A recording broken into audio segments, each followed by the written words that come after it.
এই যে এখানেই আমি বলতে চাই যে আমার পাশে আমাদের আরেকজন অ্যাসোসিয়েটস ওখানে দাঁড়িয়ে ছিল। হ্যাঁ, আমার পাশে শুধু আমি ছিলাম না, আমার পাশে আমাদের আরেকজন সেও হাসছে এবং আপনারা দেখেননি তার দিকে। একটা লোক যেও সুন্দর করে হাসলো তার দিকে আপনারা না তাকায় শুধু আমার দিকে ক্যামেরাটা পয়েন্ট করে। ইনফ্যাক্ট সে সুমন ভাই, জহির ভাই ছিল, জহির ভাই সুমন ভাই অনেক কাছে দাঁড়ানো ছিল, আমি সুমন ভাই থেকে একটু দূরে যে একটু পিছনে দাঁড়িয়েছিলাম।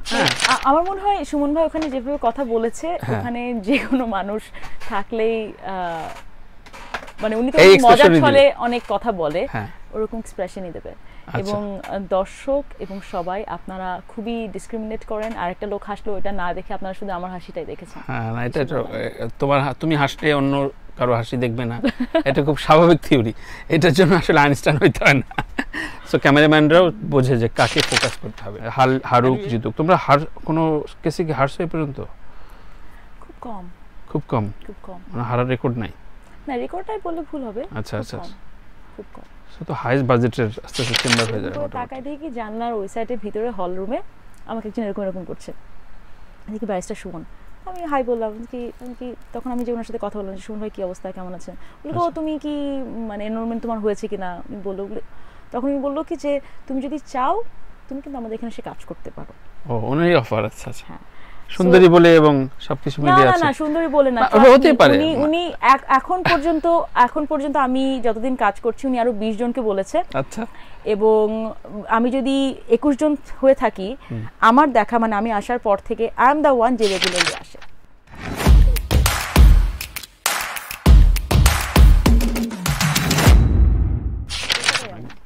সো প্রিয়া, একে তো তুমি একটা স্টারডম ক্যারি করো, দীর্ঘদিনের ক্যারিয়ার, সুন্দরী, সব কিছুতে লুকেটিভ। তো সেই জায়গায় তুমি যখন যার সাথে কাজ করছো, সে আবার বাংলাদেশের ওয়ান অফ দ্য মানে ভাইরাল সেলিব্রিটি, বর্তমানে সংসদ সদস্য ব্যারিস্টার সুমন ভাইয়ের সাথে আমার বেশ কয়েকবার কথা হচ্ছে, রাত আড্ডা আমাদের বসার কথা, তার মধ্যে সংসদ নির্বাচনে অংশ নিলেন। যাই হোক, আজকে তার একজন সহকর্মীর সাথে আলাপ করছি।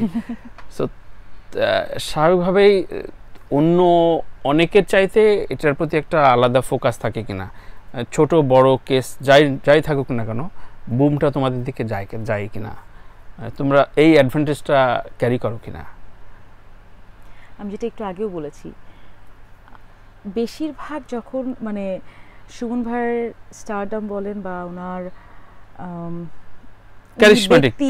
ব্যক্তি সুমন হিসাবে যেরকম বা ক্যারিজম্যাটিক যেটাই বলেন না কেন, উনি বেশিরভাগ ক্ষেত্রেই মানুষকে পাঠায় দেয়, বলি না এটা আপনি কেস করতে এসেন না, আপনি হয়তো বা এখানে আপনি কোনো বেনিফিটেড হবে না, হয়তো বা আমি অ্যাডভোকেট হিসেবে আমি কিছু টাকা পাবো, সেটা আমি চাই না, সেটা বলেন। হ্যাঁ, একেবারে। এবং প্রতিদিন আমার মনে হয় আমি যদি ভুল না করে থাকি, বাংলাদেশের সবচেয়ে বেশি মানুষ ওনার কাছে আসে।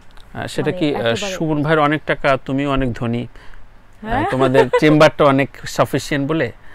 না, সুমন ভাই মানুষের জন্য অনেক করে এবং ওনাকে অনেকেই জানে যে উনি সত্যের পথে কথা বলে, মানুষের জন্য কথা বলে, অনেকেই ওই কারণে ওনার কাছে আসে। আচ্ছা আচ্ছা। এবং সেই হিসাবে মনে হয় আমি সুমন ভাইকে বলছি, সুমন ভাই আমার মনে হয় অনেক কম ফি নিই আমরা, ফিজ আরো বাড়ানো উচিত। আচ্ছা আচ্ছা আচ্ছা। সো বেসিক্যালি এই মানুষটা থেকে তুমি কি নিয়েছো, কি শিখলে? আমি ওনার কাছ থেকে দুইটা জিনিস সবসময় শেখার চেষ্টা করি, এবং শুধু উনি না, আমি যে কোনো মানুষের সাথে যখন আমার দেখা হয় আমি চেষ্টা করি কিছু না কিছু শেখার। এবং আমি সবসময় একটা জিনিস আমি ছোটোবেলা থেকে চেষ্টা করেছি, আমি যাদের সাথে মিশবো বা কাজ করব, এটা আমার ফ্রেন্ড সার্কেল হোক, এটা আমার কাজের ক্ষেত্র হোক, তারা যেন আমার থেকে স্মার্ট হয়, তাহলে আমি কিছু বেশি শিখতে পারবো। এটা আমি বিশ্বাস করি। সো ওনার কাছ থেকে আমি শিখি দুইটা জিনিস, উনি প্রচণ্ড কঠোর পরিশ্রম করে, এবং সেকেন্ড জিনিস হচ্ছে উনি খুব সুন্দর করে কথা বলে, মানে উনি খুব সুন্দর স্পন্টেনিয়াসলি জায়গা মতো কথা ইউজ করতে পারে। তো এটা উনি আমাকে একটা টেকনিক শিখিয়েছে। তোমার কথা বলার সাথে তোমার যে ইনার হিউম্যান পিয়া তো বেরিয়ে আসে, সেটা তো এখন মানে অনেকে ক্রপ করে, অনেক রকমভাবে ভাইরাল করে। সো তোমার সাথে যে কোনো বিষয় একটা কলিগের যখন স্টেটমেন্ট দিচ্ছে, ইয়েতে খুব সিরিয়াস স্টেটমেন্ট, সে তার মতো করে দিচ্ছে, তো তুমি যখন হাসছো, তো সেই হাসিটা নিয়ে যেহেতু তুমি তখন একেবারে সব কিছু বাইরে জান্নাতুল পিয়া হিসাবে হাসছো, নাকি কলিগ হিসাবে এমন তোমার হাসিটা বেরিয়ে আসে? পেশাদার হিসাবে তো এই হাসিটা অ্যাপ্রোপ্রিয়েট না। এই এখানেই আমি বলতে চাই যে আমার পাশে আমাদের আরেকজন অ্যাসোসিয়েটস ওখানে দাঁড়িয়ে ছিল, হ্যাঁ আমার পাশে শুধু আমি ছিলাম না, আমার পাশে আমাদের আরেকজন সেও হাসছে এবং আপনারা দেখেননি তার দিকে। দ্যাটস ভেরি লেভেলে আপনারা একটা লোক যেও সুন্দর করে হাসতো তার দিকে আপনারা না তাকায় শুধু আমার দিকে ক্যামেরাটা পয়েন্ট করে, ইনফ্যাক্ট সে সুমন ভাই জহির ভাই ছিল, জহির ভাই সুমন ভাই অনেক কাছে দাঁড়ানো ছিল, আমি সুমন ভাই থেকে একটু দূরে যে একটু পিছনে দাঁড়িয়েছিলাম, আচ্ছা মানে একবার পাশাপাশি দাঁড়ানো, আমি একটু পিছনে যে দাঁড়িয়েছিলাম। এবং আমি সবসময় চেষ্টা করি, যেহেতু সুমন ভাই যখন কথা বলে উনি অনেক কথা বলে এবং এমন একটা টপিক নিয়ে উনি কথা বলে, খুবই হট টপিক থাকে ওখানে, খুবই আমি চুপচাপ থাকার চেষ্টা করি, কিন্তু পারো না। এখানে এমন একটা বিষয় নিয়ে কথা উনি বলছিল, তো আমি না হেসে পারিনি, তো ওখান থেকে আচ্ছা আচ্ছা আচ্ছা আমার মানে খুবই, আমরা যেহেতু সাধারণ জনগণ সব বোকা বোকা প্রশ্ন করবো, ধরো অ্যাডভোকেটরা তো সবচেয়ে বেশি জ্ঞানী, সমাজ সম্পর্কে সবচেয়ে বেশি জানে, আমার কথা হচ্ছে যে পেশার জায়গা থেকে এটা অ্যাপ্রোপ্রিয়েট কিনা নাকি ইনঅ্যাপ্রোপ্রিয়েট, মানে ব্যাপারটা পেশার জায়গা থেকে না। শুনেন, আমি ওনাকে ধরো একটা সিরিয়াস মুডে তোমরা স্টেটমেন্ট দিচ্ছ, বাট তুমি ইনহিউম্যান হাসিটা খুব নির্মল এবং খুবই দারুণ লাগছে শুনে, না এটাই তো আমাদের হাসিটাই পিয়া হেসে দিচ্ছে। আমার মনে হয় সুমন ভাই ওখানে যেভাবে কথা বলেছে, ওখানে যে কোনো মানুষ থাকলেই মানে উনি তো মজার ছলে অনেক কথা বলে, ওরকম এক্সপ্রেশনই দেবে। এবং দর্শক এবং সবাই আপনারা খুবই ডিসক্রিমিনেট করেন, আর একটা লোক হাসলো ওটা না দেখে আপনারা শুধু আমার হাসিটাই দেখেছেন। হ্যাঁ, এটা তুমি হাসলে অন্য কারো হাসি দেখবে না, এটা খুব স্বাভাবিক থিওরি, এটার জন্য আসলে আইনস্টাইন হইতে হয় না। সো ক্যামেরাম্যানরাও বোঝে যে কাকে ফোকাস করতে হবে। এনিওয়ে, আফটার এইসব সেশনের পরে তোমার সুমন ভাইয়ের কনভারসেশন কি হয়? ধরো এই যে বিষয়গুলো ক্লিপ, আমি সেই টরন্টো থেকে এই ক্লিপ মানে যার বাসায় যাই সেই এই ক্লিপ দেখায়, এই যে মানে এত সুন্দর করে হাসছে মেয়েটা দেখে, মানে ইন পয়েন্টের যে কোনো টপিকে। তপনদার সাথে সেদিন কথা হলো, বলি পিয়াকে বলিস যে খুব ভালো লাগছে। হ্যাঁ, সো ব্যাপারটা এরপরে তোমার আর সুমন ভাইয়ের সেশনগুলো কেমন হয়? যে কোনো কেসের পরে তোমাদের একটা ডিসকাশন হয় নিশ্চয়ই, হারুক জিতুক, তোমরা কোনো কেসে কি হারছো এই পর্যন্ত? খুব কম মানে হারার রেকর্ড নাই? না, রেকর্ডটাই বলে ভুল হবে। আচ্ছা আচ্ছা, খুব কম। সো তো হাইস্ট বাজেটের আস্তে আস্তে চেম্বার হয়ে যায় মোটামুটি। হওয়া উচিত। এবং আমার মনে হয় না, মানে আমরা যারা আছি, সুমন ভাই তো অবশ্যই, বাট অন্যান্য যারা আছে আমরা অ্যাসোসিয়েটস, প্রত্যেকেই ভেরি নাইস। মানে ওরকম না যে শুধু টাকা ইনকাম করবো নিজের জন্য করব, সবাই কিছু না কিছু অন্যদের জন্য করে। সো যদি আমাদের চেম্বারে টাকা আসে অন্যদেরই উপকার হবে। একদমই।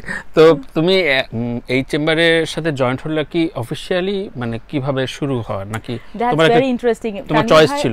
আপনি একেবারেই বিশ্বাস করবেন না এটা কিভাবে আমি করি। আমি আজকে কোথাও বলিনি, ইনফ্যাক্ট আমি আর সুমন ভাই শুধু বলতাম আর আমরা দুইজন হাসতাম, কেউ বিশ্বাস করেনি জিনিসটা। ইনফ্যাক্ট শুধু ফারুক জানে এটা কতখানি মানে ঠিক। আমি যখন লিটারালি আমি এখন বলছি যে আমি ব্যারিস্টার সুমনের সাথে কিভাবে আমি জয়েন করলাম। আমি যখন হাইকোর্টের এনরোলমেন্ট হয়েছে আমার, তখন তার আগ পর্যন্ত আমি কেস টু কেস বেসিস শুধুমাত্র আমি জাজ কোর্টে যে প্র্যাকটিস করতাম। তার আগে আমি কখনো হাইকোর্টে যাইনি, মানে সুপ্রিম কোর্টে যাই। একদিন গিয়েছিলাম, আমাদের অ্যাটর্নি জেনারেল তখন ছিল মাহবুব আলী স্যার, সরি ওনার নাম মাহবুব, আই থিঙ্ক আলী কিনা বলা ঠিক হবে না, মাহবুব অ্যাটর্নি জেনারেল ছিল, মাহবুব স্যার। সো উনার ওখানে আমাদের একটা ব্যক্তি, আমাদের ফ্যামিলিগত একটা কাজ ছিল, তো ওখানে আমি আমার শ্বশুরের সাথে গিয়েছিলাম, একবারই গিয়েছিলাম ফর ফিউ মিনিটস। এবং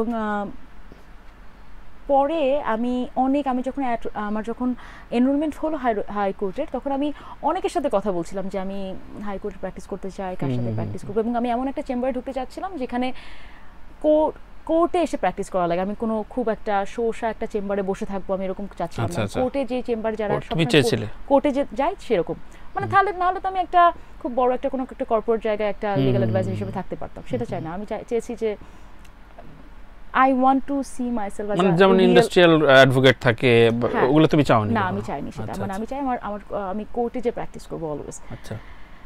তো সেখান থেকে যাকেই বলি, আমি চিনি অনেককে, বাট আমি না কোনো প্রপার রেসপন্স পাচ্ছিলাম না, মানে সব কিছু মিলে হয়ে উঠছিল না, কোনোভাবে হয়ে উঠছিল না। এবং আমি চাচ্ছিলাম যে মানে কোনো বসকে তোমার ভালো লাগছিল না? না না না, এরকম কিছু না যে অনেকের সাথে মানে আমার মনে হচ্ছিল যে আমি যদি যাই কোথাও খুব বড় চেম্বারে জয়েন করি, তাহলে সেখানে আমার শিখতে আরো 5 থেকে 10 বছর লেগে যাবে।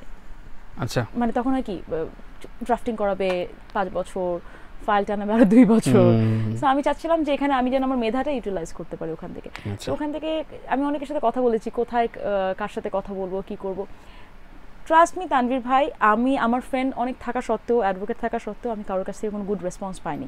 মানে সবাই চিন্তা করতো আচ্ছা ঠিক আছে, পিয়াকে যদি অ্যাসোসিয়েটস হিসাবে নিই জিনিসটা কেমন হবে, ও তো এমনিতে মডেল, দ্রুত আগায় যাবে, নেগেটিভ হবে কিনা, মানুষ বেশি কথা বলবে কিনা, দ্রুত এগিয়ে যাবে কিনা, মানে অনেক ধরনের নেগেটিভ চিন্তা ভাবনা, মানে সবকিছুই আমার থেকে বেশি অ্যাটেনশন পেয়ে যাবে কিনা, সবকিছু এরকম ছিল।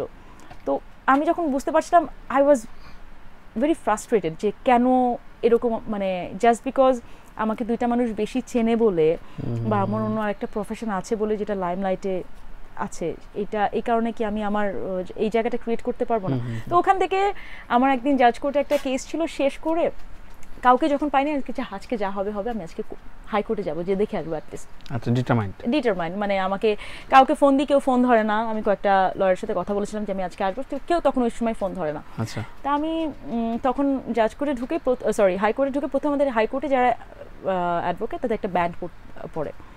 তো প্রথমে যে আমি একটা ব্যান্ড কিনলাম, কিনে আমি বারান্দায় যে দাঁড়িয়ে আছি, যে ফোন দেখতেছি যে কাকে ফোন দেওয়া যায়, মানে কি করলে কারোর সাথে, যেহেতু এই পর্যন্ত আমি আসলাম, কোনো কথা নাই, বাচ্চা নাই, একদম চলে গেছে, কারোর সাথে কোনো কথা হয়নি। এবং সুমন ভাইয়ের সাথে ডেফিনেটলি ব্যারিস্টার সুমন হিসেবে ওনাকে আমি চিনতাম, বাট ওনার সাথে পার্সোনালি আমার কখনো কথাও হয়নি, ওনার সাথে আমার ফেসবুকেও ছিলাম না। সো এরকম করে তাকায় দেখি জানলার ওই সাইডের ভিতরে হল রুমে আমাকে একজন এরকম করছে, দেখি ব্যারিস্টার সুমন। আমি হাই বললাম কি তখন আমি যে ওনার সাথে কথা বললাম, সুমন ভাই কি অবস্থা, কেমন আছেন? বললো তুমি কি মানে এনরোলমেন্ট তোমার হয়েছে কিনা, বললো। তখন আমি বললো কি যে তুমি যদি চাও তুমি কিন্তু আমাদের এখানে এসে কাজ করতে পারো। ও, ওনারই অফার। আচ্ছা, হ্যাঁ, সুন্দরী বলে এবং সবকিছু মিলিয়ে আছে। না সুন্দরী বলে না, হতে পারে। উনি এখন পর্যন্ত আমি যতদিন কাজ করছি উনি আরো 20 জনকে বলেছে। আচ্ছা, এবং আমি যদি 21 জন হয়ে থাকি, আমার দেখা মানে আমি আসার পর থেকে আই এম দ্য ওয়ান যে রেগুলারলি আসে। আচ্ছা, উনি শুধু বলেছে বিকজ না এটা পারফেক্ট চয়েস। সুমন ভাই পারফেক্ট। আমাকে যখন বলেছিল মনে হয় কি it's a opportunity for me, উনি যদি হেসেও বলে থাকে, এমনিও বলে থাকে, I should grab the opportunity. আচ্ছা, আর তখন থেকে আমি তুমি হ্যাঁ বললে, তখনই হ্যাঁ বলে দিলা আমি জি আসবো। এবং ওনারা আমার যতজন অ্যাসোসিয়েটস ছিল প্রত্যেকে শিওর ছিল যে আমি 2 দিন পর থেকে আসবো না, বিকজ এত বাসা দূরে আমার, এতক্ষণ এসে কাজ করা, প্রতিদিন আসা, প্রত্যেকে শিওর ছিল আসবো না।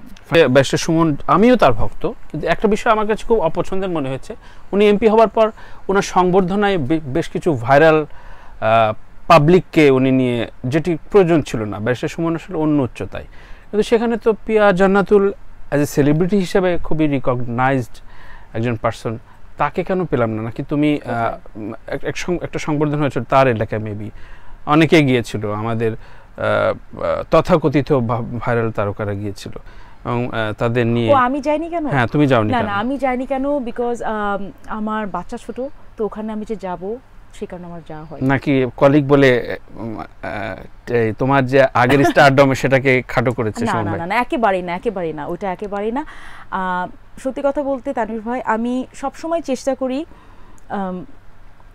এক্সট্রা অ্যাটেনশন যেন আমি না পাই, আমি কনসিয়াসলি চেষ্টা করি, এবং কোর্টে যতখানি সময় আমার দেওয়ার দরকার আমি ততখানি দেওয়ার চেষ্টা করি। তার বাইরে আমার নিজেরও একটা লাইফ আছে, আমার বাচ্চা আছে, আমার হাজবেন্ড আছে, আমার ফ্যামিলি আছে, আমার অন্যান্য কাজকর্ম আছে। আমার জন্য খুব ডিফিকাল্ট হয়েছে। ঢাকা হলে তো ডেফিনেটলি যেতাম, বাট ডেফিনেটলি তুমি যাওনি বললে তোমাকে আরো ভালো লেগেছে বেশি, এটা আমি আজকে লাইভে বলি। এবং সুমন ভাই সমালোচনা করেই বলছি, এটার কোনো দরকার ছিল না। যে মানুষটি সমস্ত মিটিংয়ে বলে যে আমার জন্য চাঁদা তুলে কখনো সংবর্ধনা দেবেন না, তখন তাদের এই যে তথাকথিত ভাইরাল সেলিব্রিটিকে নিয়ে সামাও হয়েছে, সেটি সুমন ভাইয়ের সাথে যায় না। এনিওয়ে, আমরা যেতে চেয়েছে, ওনার ওখানে অনেকে যেতে চেয়েছে, স্বাভাবিকভাবে যেতে চাইবে না কে, কিন্তু তার চরিত্রের সাথে এই বিষয়টা যায়নি।